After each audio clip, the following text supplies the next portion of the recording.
오늘부터 생활방역이 시작됩니다. 사회 경제 활동을 영위해 나가는 가운데 방역 활동을 병행한다는 개개인과 우리 사회 모두가 방역 주체가 된다는 의미. 다른 사람과 밀접하게 접촉하는 경우 마스크 착용을 권고하기로 하였습니다.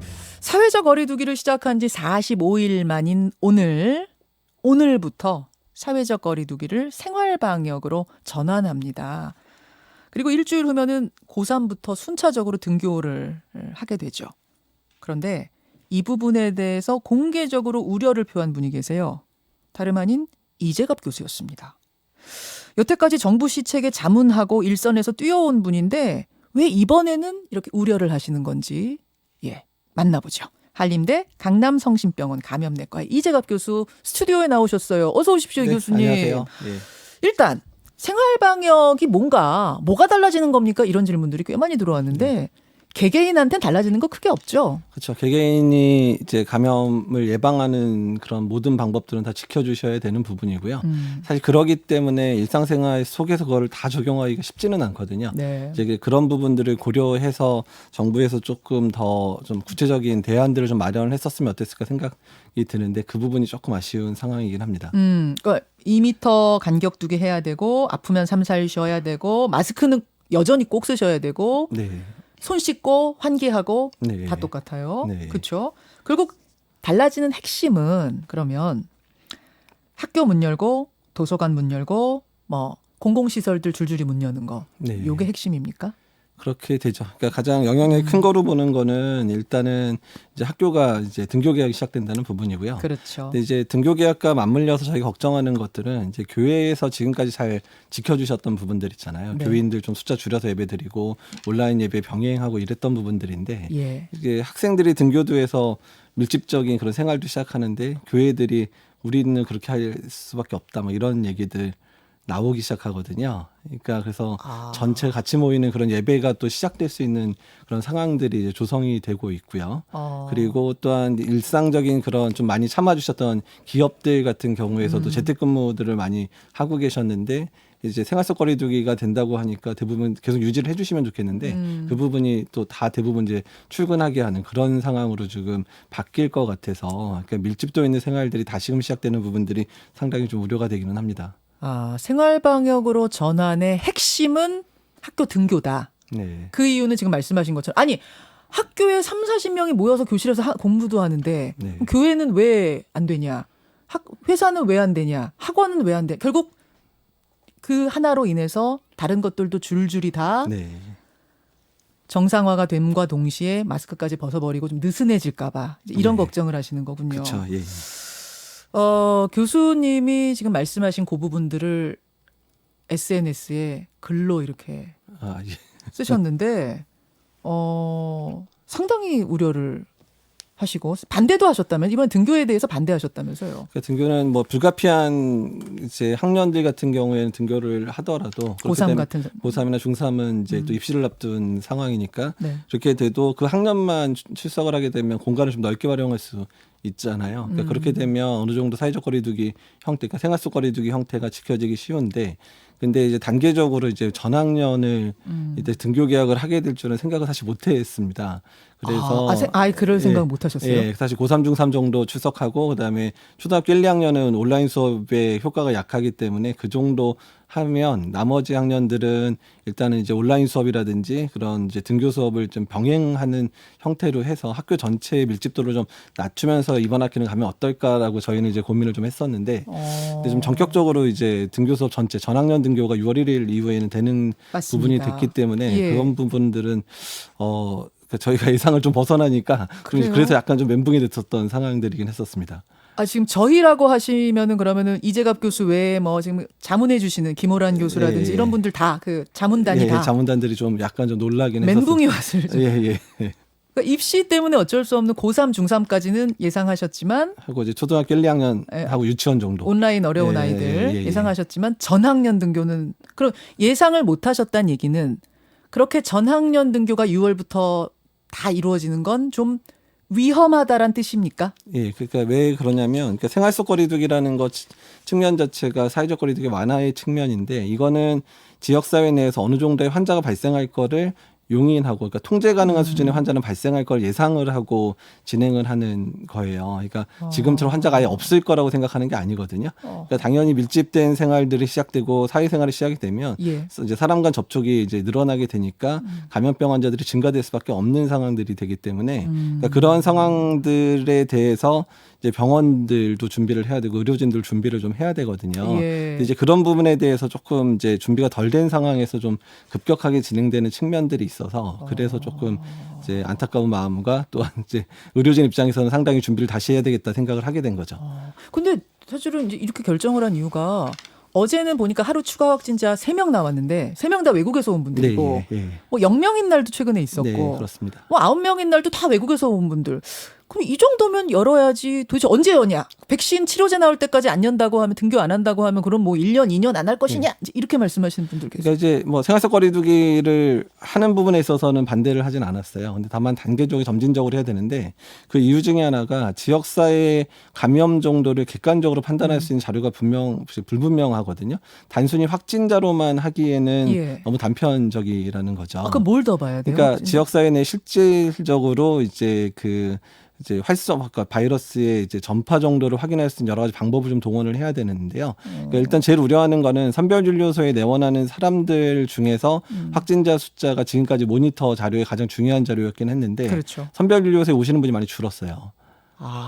오는 사람 자체가 줄었다. 예. 근데 이제 그 이유 자체가 단순히 정말 증상이 있는 사람이 줄어서면 저희가 다 안심을 할 수 있는데 네네. 지금 확진자 수가 줄다 보니까 국민들 사이에서도 감기 증상이 생기면 내가 뭐 확진자 요새 지역사 한 명도 없는데 내가 코로나 환자겠어 이런 생각들이 만약에 있다면 실제로 진단책에 들어온 사람들이 없을 수 있다는 부분이고 또한 무증상 감염 또는 무증상 감염기 이제 며칠 있으면 증상이 발현될 수 있는 사람들에 대한 우려가 있는데 대구에서 최근에 이제 몇 명들 특히 사회적인 복귀를 하기 위해서 검사를 했던 분 중에서 예. 이제 확진자들이 몇 명 나왔단 나왔어요. 말이에요. 근데 경로를 모르는 분들. 예, 그러니까 이제 그런 부분들 생각해 보면 특히 특정 지역이나 이런 쪽에서는 지역사회의 전파 정도가 완전히 수그러들지 않았을 수도 있다는 거를 좀 암시를 하고 있기 때문에 그래서 그런 부분들을 좀 그래서 특정 이제 좀 고위험 또는 밀집도가 높은 시설이 열 때는 예. 그 전에 거기에 근무자들이라든지 예, 이런 예. 분들을 좀 전수는 아니더라도 좀 예. 뭐 무작위 배정을 해서 조금 검사를 해서 안전한지를 좀 보고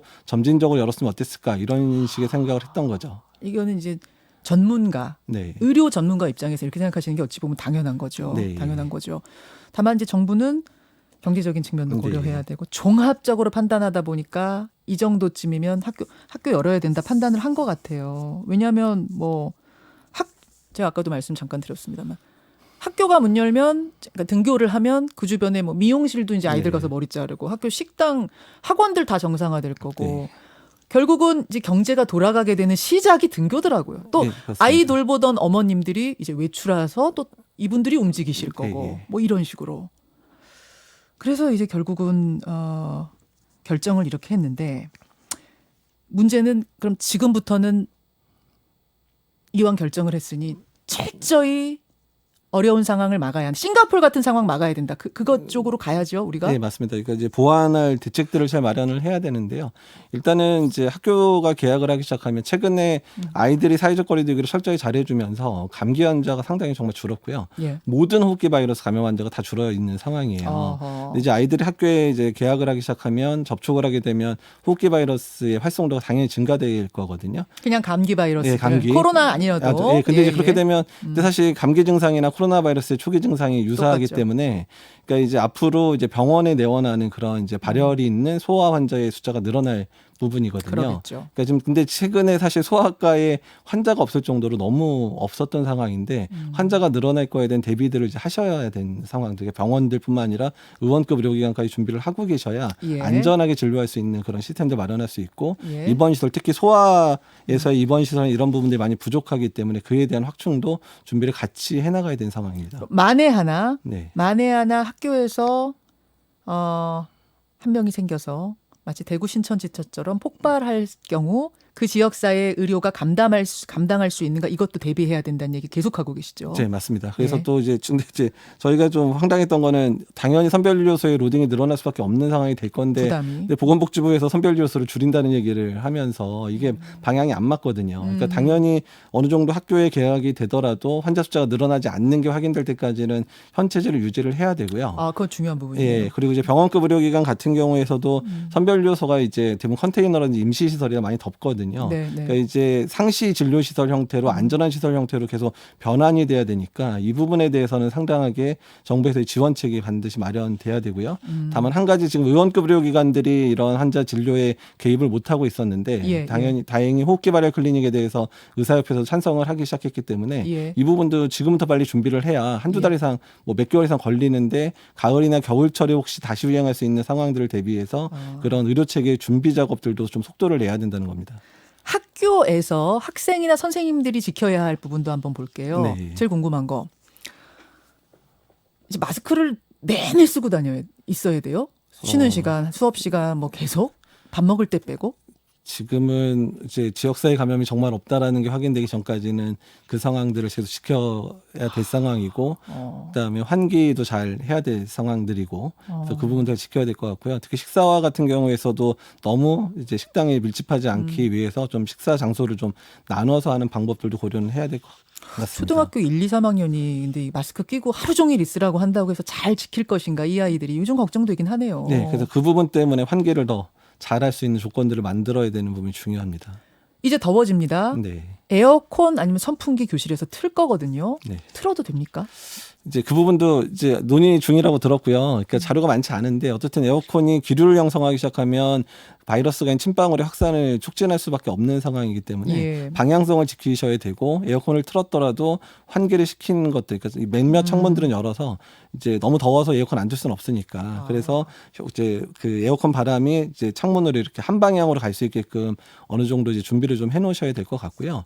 사실 저희가 또 걱정인 거는 학교 선생님은 반드시 수업을 하려면 말씀을 하셔야 되는데 네. 선생님들이 몇 시간씩 마스크 쓰게 되면 이게 고령이시거나 기저질환이 있는 선생님들 같은 경우에는 졸도하시거나 아니면 자꾸 호흡곤란 느낄 수 있기 때문에 그렇죠. 학생과 교사의 거리를 좀 넓히시고 그다음에 그 앞에 뭐 사실 침만 안 튀기는 그런 약간 뭐 아크릴이라든지 이런 것들로 살짝 우리 예, 왜 식료품 가게 같은 데서 쓰고 계시는 것들. 그 정도로 하시면서 마스크를 벗고 강의할 수 있는 그런 것들을 만들어 주셔야 선생님들도 보호가 될 수 있거든요. 그러네요. 선생님들도 힘드시겠네요. 진짜 예. 하루 종일 끼고 계셔야 되는데. 예, 그래서 이제 말씀하셔야 그런 부분들 되는데. 이제 좀 그런 대안들도 마련을 같이 해야 될 것 같습니다. 한 책상에 2명씩 앉잖아요. 짝꿍 이렇게 네. 지어. 요거는 괜찮아요. 그러니까 지금 이제 그 짝꿍도 없어뜨리고 다 이제 1m에서 2m 사이 다 뛰라고 했는데 이제 가밀학급 같은 경우에 좀 좁을 수가 있어요. 특히 서울 경기죠. 그렇죠. 그때 신도시에 이제 가밀학교들이 많으니까. 책상 자체도 부족해요. 그렇게 앉으면. 예, 근데 어쨌든 뛰어야 되고 또 선생님하고 아이들 간격도 좀 뒤로 조금 밀어서 뛰어가지고요. 그래서 전반적으로 이제 거리 상황을 두고 어떻든 간에 중요한 건 환기입니다. 알겠습니다. 예. 이게 참 여러분 지금 말씀 딱 듣고 나신 분들이 등교 이제 신규 확진자 한 자릿수 됐으니까 해도 되겠네라고 가볍게 생각했는데 준비할 게 한두 가지가 아니구나. 네, 네. 그 채비를 단단히 다 하고 시작하지 않는 한은 싱가포르가 그랬잖아요. 네. 거기 뭐 세계 최고로 방역 잘한다 이랬는데 싱가포르가 개학하자마자 무너진 거잖아요. 네. 유치원이긴 했습니다만. 예, 예. 그 걱정을 전문가들은 솔직히 하시는 겁니까? 예, 그래서 제발 그러지 않게 하기 위해서 일단 어차피 시작된 마당에는 이제 보완할 수 있는 부분들을 빨리 준비하고 이제 우리들도 마음의 준비를 좀 하자. 그래서 환자가 어차피 생길 거라고 예. 예상을 하고 준비를 해놔야 실제 발생을 하면 다행이지만 발생하게 되면 의료 체계에서 그런 분들 잘 치료를 해주고 진단을 잘 주어야 이 지금 상황을 또 잘 유지할 수 있으니까 어쨌든 그렇죠. 최대한 보완책들을 의료기관에서 만들도록 노력을 하겠습니다. 장밋빛 전망만 펴다가 이게 상황이 악화되면 그건 큰일이고 네. 유비무환이라고 우리가 최악의 상황 가정하고 대비하자는 거 전문가다운 말씀이신 것 같아요. 네, 맞습니다. 지금 예. 계약 D-7일입니다. 일주일 뒤면 고3부터 나가요. 자, 계약 D-7일 싱가포르처럼 되는 건 막아야 한다. 네. 결론 내면 되겠습니까? 네, 예, 그렇습니다. 여기까지. 이재갑 교수님 고맙습니다. 네, 감사합니다. 김현정의 뉴스쇼는 청취자 여러분의 참여로 이루어집니다. 트위터, 페이스북, 레인보우 게시판, 그리고 단문 50원, 장문 100원의 유료 문자 샵 1212, 우물정 1212 통해 참여하실 수 있습니다. 김현정의 뉴스쇼 여러분과 함께 만듭니다.